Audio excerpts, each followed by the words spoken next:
want to talk about generational trauma here for a second. Yesterday I had the immense honor of working with somebody for the first time who has intense generational trauma. And to protect their identity, I'm not going to mention what that is, because it's a notorious historical cultural event. But it's something the entire world knows about. And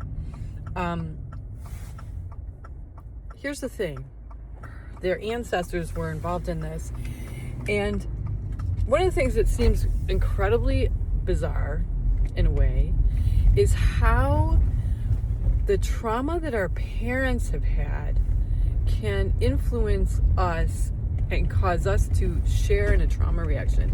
There's been research that shows that when they did experiments on mice or rats, rodents, that if the parents were traumatized, the offspring continued to show signs of hyperactive fight or flight threat nervous systems, even though they didn't experience the trauma their parents did. This is true. We inherit trauma. We don't know the exact mechanisms of this, but there's some conjecture that our DNA on the epigenetic level somehow transmits a frequency, or on a soul level it gets transferred. But generational trauma is a real thing. So sometimes when we're trying to heal our own trauma, we are actually carrying the burdens of our parents and grandparents and ancestors, and not all of it is our own trauma. Also, when we are raised by anxious and traumatized parents, those mindsets get transferred to us as well. Children unconsciously will want to psychologically try to caretake their parent and try to relieve them of their anxiety so that they're functional enough to take care of us, because we do have an instinctual knowledge even as infants that if my parent's not available to take care of me, I could die, literally. So this is how that all works. So when we're doing trauma recovery work, there's so many creative ways to work with this.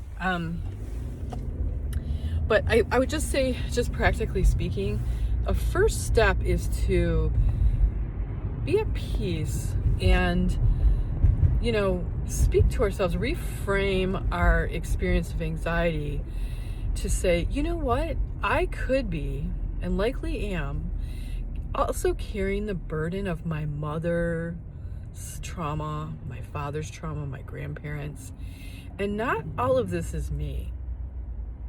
And of course somebody would be feeling what I'm feeling, given the generational trauma that is in my lineage. And that can help us to relax a little bit. Remember, what brings healing to the body and the mind is safety. Whatever we can do to restore safety in the nervous system and in our soul life will result in automatic healing of the mind and body. If we keep this in mind, how can I bring safety into my nervous system today? Then we find that actually we're at the helm of a lot of our own healing. We actually have it within our own control. How we speak to ourselves, how we frame our reality, how we perceive the past, the present, and the future. We actually have a lot of control over that. So just a word today about the profound impact that generational trauma can have on us. And it also gives us strategies for how to work with that more effectively. Thanks so much. I hope you're doing great today. God bless.